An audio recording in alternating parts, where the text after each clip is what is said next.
Is a 22 long rifle good enough for self-defense? And today I'm going to do a ballistic test to see if we have any of these rounds penetrate to adequate depths, and if I think that these would be good enough for self-defense. I have 4 different hollow point rounds I'm going to test today. You guys have to realize that when I do these tests, I don't test everything that exists all in one video. That would be a pretty long video.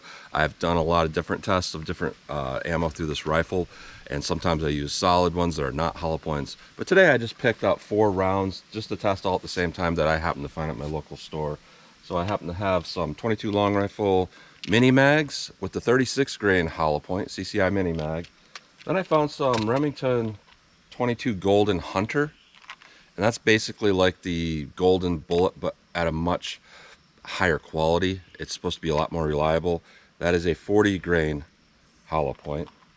And I found some Winchester Varmint HE 37 grain hollow point, and I believe this is supposed to be a segmenting hollow point. And then I have some Winchester Varmint X 40 grain hollow point, and I'm going to run these all through my 18-inch Rossi RS-22 rifle and do a ballistic gel test. So let me show you the ballistic gel test setup. Alright, we're going to test our CCI Mini Mag 36 grain hollow point, our Remington Golden Hunter 40 grain hollow point, our Winchester Varmint HE 37 grain hollow point, and our Winchester Varmint X 40 grain hollow point. So I'm going to go through the chronographs, see what kind of velocity and accuracy I get at the same time with these.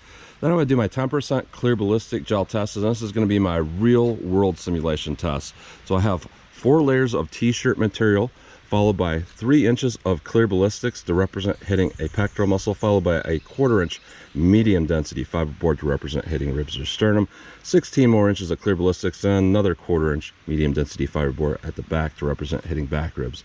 And in this format, this is about a half representation of the density of flesh. So no, this is not Arnold's pectoral. This is more representative of about 1.5 inch pectoral muscle than our rib simulation and all of that. So being a half representation of the density, if we were going to get like 12 inches in this testing, it would be more like 6 inches in a real living target.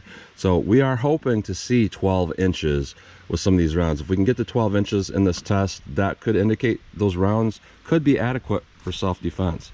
So we'll do our ballistic gel test, and then I will shoot the steel target to see what kind of accuracy and shootability these things have. So let's get started with this test.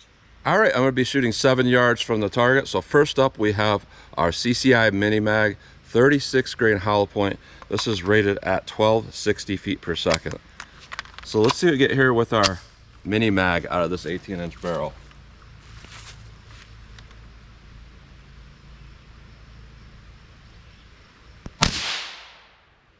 $13.21. $12.51. $12.33. $12.11. $12.47. So pretty close to that velocity rating, but not very consistent. The next 5 in here are our Remington Golden Hunter 40 grain hollow point. These are rated at 1250 feet per second. Let's see how these do.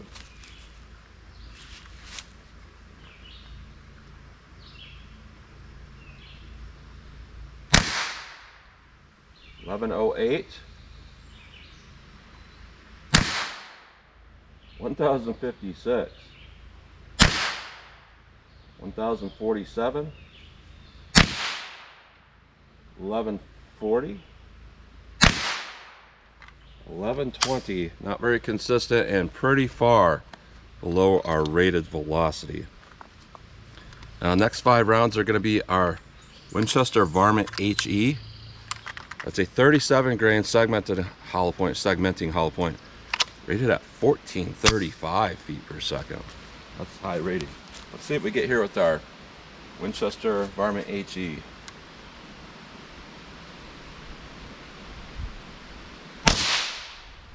$13.78. $13.68. $13.62. $14.04.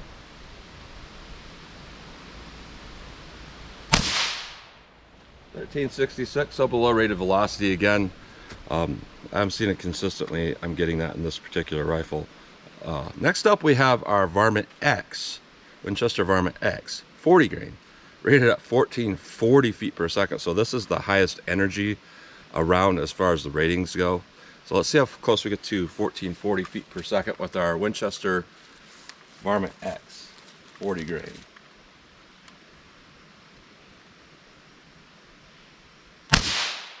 $13.33, $13.07,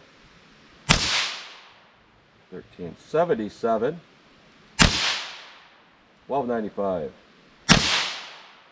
$13.67. So again, not particularly consistent, but you know, pretty high powered overall.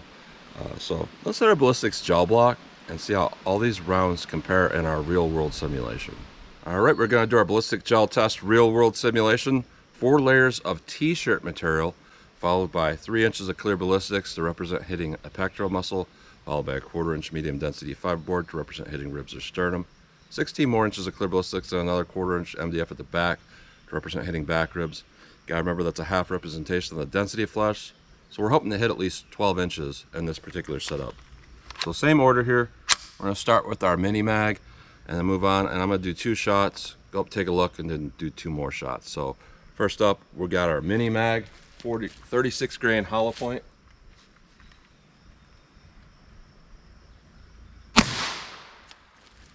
All right, next up below that, we have or above that, we have our Golden Hunter 40 grain hollow point.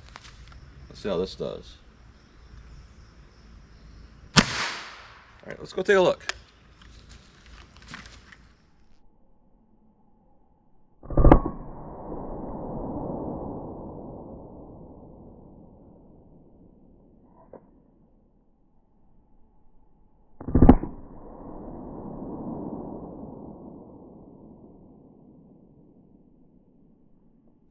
All right, so both of those look pretty good going into that gel block there. We have a good amount of energy dump right away. Our mini mag, maybe a little bit greater there, and our Golden Hunter on top. So they both expanded really well, and that is going to limit that penetration quite a bit. We can see both did pretty well. Here's our mini mag, here's our Remington Golden Hunter. But when we look at this, using this for self-defense, we want to see at least 12 inches in this testing here. We're not quite there. With that mini mag hollow point, it did pretty well, and we got about 10 1/4 inches. Really great expansion, and that's good. And then our Golden Hunter, we got about 8 3/4. I know parallax will sometimes throw that off.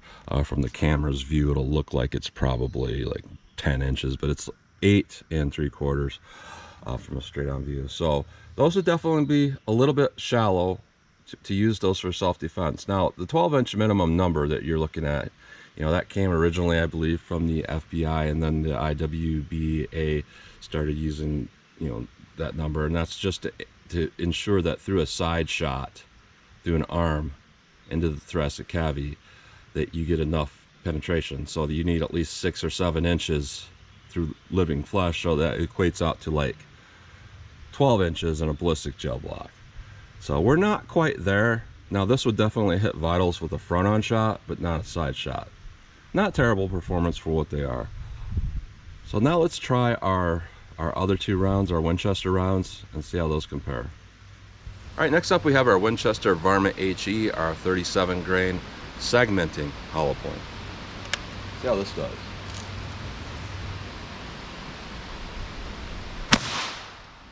That hits pretty hard. Now we have our Varmint X 40 grain. Let's see how this does.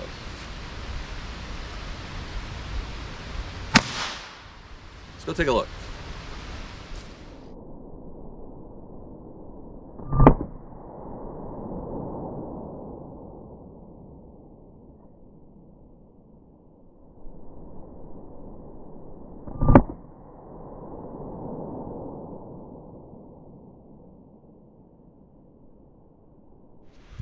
All right, so that segmenting round actually segmented in this first 3-inch piece here and then stopped against our rib simulation. So what that's going to tell you is that could probably be highly effective for a self-defense round when it comes to, you know, causing a lot of pain and causing someone to want to stop attacking.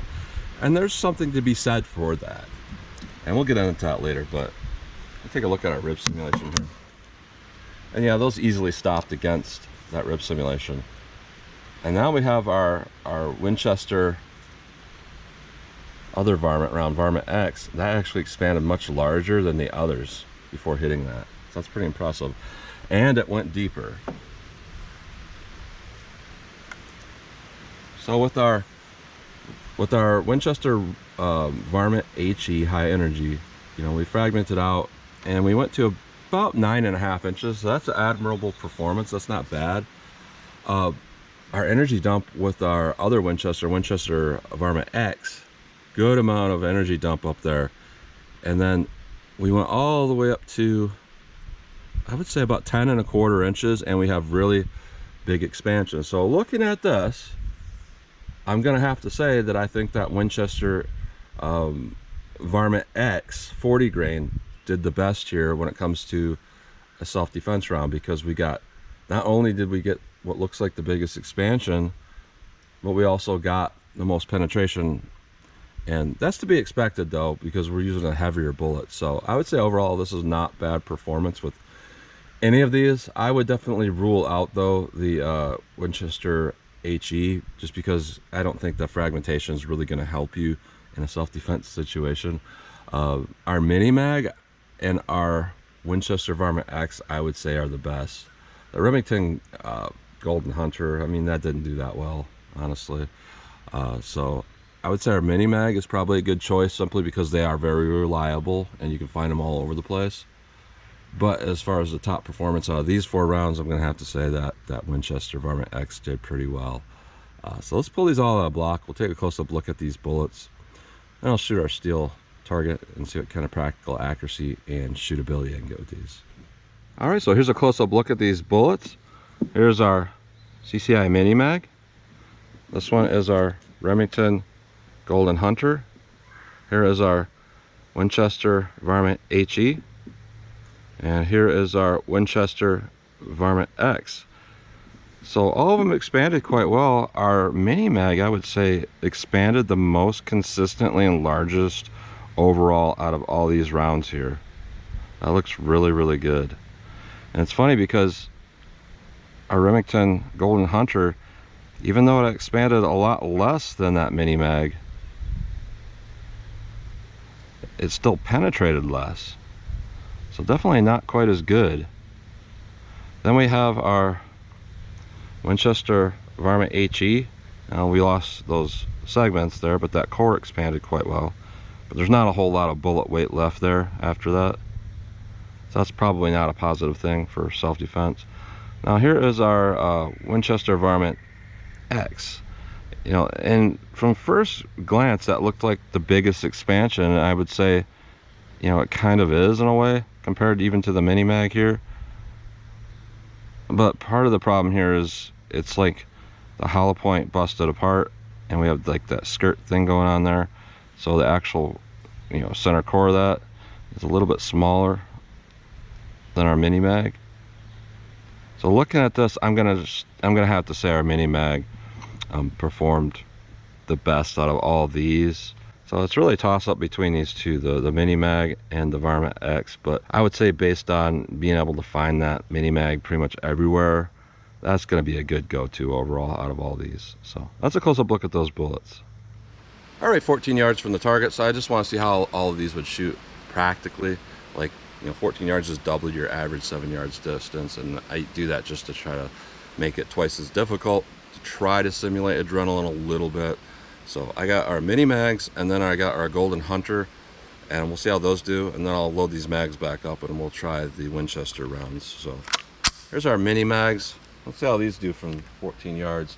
I'm just gonna get a quick front sight picture and see how well these shoot for me.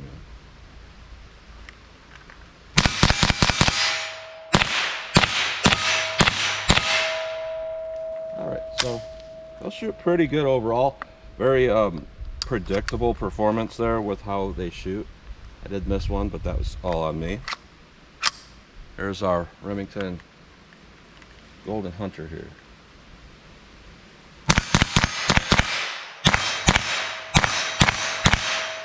Right, those shoot pretty good, and they're definitely a lot softer shooting than the Mini Mag, which is interesting. So let me try our Winchester rounds now. All right, now we have our Winchester Varmint HE 37 grain. Let's see how this stuff shoots.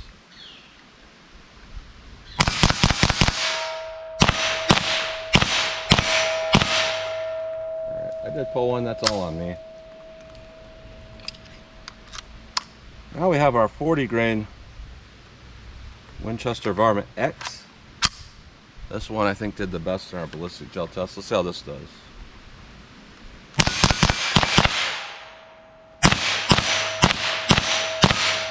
Alright, that one actually had a little bit more recoil, so it just threw me off just a little bit. But all these are pretty good at that distance.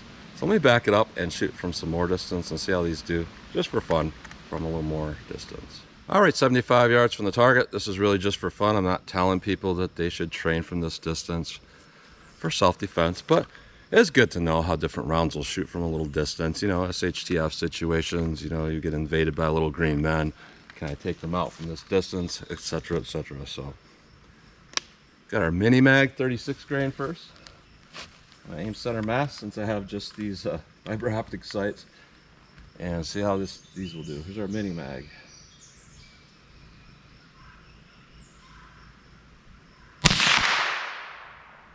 I think I missed it.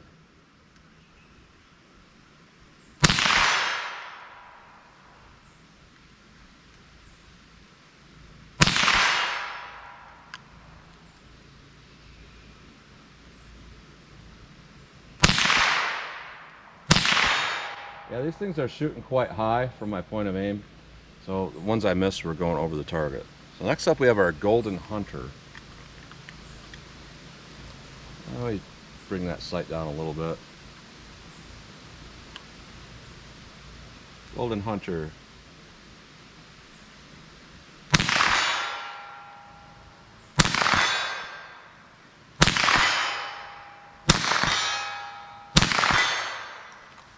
You know, those are like almost subsonic sounding. They'll shoot pretty good. And next up we have our Winchester HE 37 grain segmenting hollow point. Let's see how these things shoot.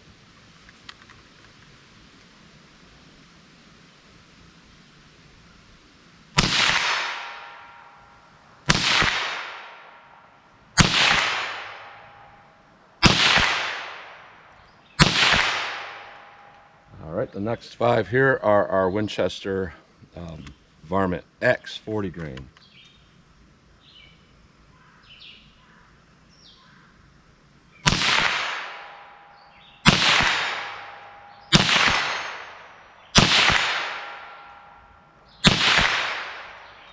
Alright, so all those rounds were reliable out of this rifle here, so that's pretty good. So looking at this overall overview, out of these particular ammo types, I feel like that Winchester Varmint X did the best. However, I'm probably going to say that out of all these 4, I would recommend the Mini Mag, just because a lot of other people have good reliability and performance with the Mini Mag, and they are everywhere. So if I was going to pick one of these rounds for self-defense, if these were the only choices I had, I would pick that Mini Mag. Now, I wouldn't pick a hollow point in general. If I was going to use a 22 for defense, I would pick like the Mini Mag 40 grain round nose, because that will penetrate to like 15-16 inches reliably through our rib simulation all the time. So I would pick something like that. So back to around to the question, would I use a 22 rifle for defense? Here's a few things we got to talk about here. A lot of people, when we talk about 22, they'll say it's the deadliest cartridge, and that they're saying it in a way where they're saying it's the most effective cartridge, and that is not at all correct. The 22 is the deadliest cartridge, and the reason why is because there's a bunch of these out there all over the world.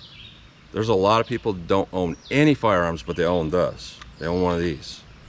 So crimes of passion, you know, domestic issues, all kinds of stuff happening, self-deletions. what statistically is going to be in more places? This or a 9mm pistol? This. So you definitely see more issues with this, with crime, with all kinds of stuff that shouldn't happen, a lot more deaths with this. But that's deaths. That is not stopping a threat effectively. You know, stopping a threat effectively means that you have hit a weight-bearing bone, you've hit the central nervous system through a center shot, you have caused a lot of blood loss immediately. All of these things, this doesn't do all that well at. So in the immediate time you need to stop a threat, this usually doesn't do very well. And a lot of people say it's all about shot placement. Well, because of that, I'll just shoot. And really, that is not correct at all either. It's not all about shot placement. It's about having something that's going to reliably work through a center mass shot, because statistically, you're going to have that shot more than what you're going to have a shot in a central nervous system. Now, theoretically, if this is all you had, and you trained every day with something like this, you got a good optic on it, whatever, and you're out there on the range all the time shooting, you know, T-zone shots all the time. You're training for that. You're doing all of that stuff. Could you use this effectively? Yes. But here's the thing: are most people going to do that? No. What most people are going to do is hear on the internet that 22 is the deadliest. I got a 22. I'm set. Somebody breaks in their home. They fire 8 or 10 shots. They might hit the perp one time, center mass. Then that round isn't very effective. They're like, you shot me. Now they're going to pull out a big knife and you're, yeah. So it's just not a good option. But for the people that are looking for something like, you know, anything they can get their hands on for self-defense, I think it's not bad, for the reason that psychological stops do happen. And this is what I said, we'll come back around to this with that Winchester HE, because it segmented out. There's a high percentage of psychological stops where the presence of the gun or being hit one time is going to cause somebody to stop. And if you have a higher amount of pain and all of that, like from a segmenting round, and somebody's hit one time with that, there's a good chance, if they're in their right mind, they're going to stop. The downside is, are they going to be in their right mind? Are they going to be on meth? Are they going to be on all these things that they don't feel pain? And if they're not feeling that, they're not going to feel a 22 unless you're hitting central nervous system shot. So it's one of those cans of worms things where it's like, can this be good? And is this better than nothing? Absolutely, it's better than nothing. You are like 0 to 100. If you're armed with nothing, you're still at 0. If you got one of these, you got about a 50-50 chance that psychological stops are going to work, or a central nervous system shot could be hit, or you could hit something vital enough times and it would work. So this is significantly better than having nothing. But if you just upped it to a 38 revolver or a 9mm pistol or something, you'd be significantly more armed than something like this. So enough on this. This is probably getting too long into the explanation as it is, but that's my opinion on that, based on all the research I've done throughout all of the years and all the testing I've done. So not the best choice, but I would pick something that's relatively heavy and is going to penetrate enough. And I think, you know, solid bullets are a little bit better than hollow points for doing that. So that's what you get today. So as always, comment, share, and like. And thanks for watching.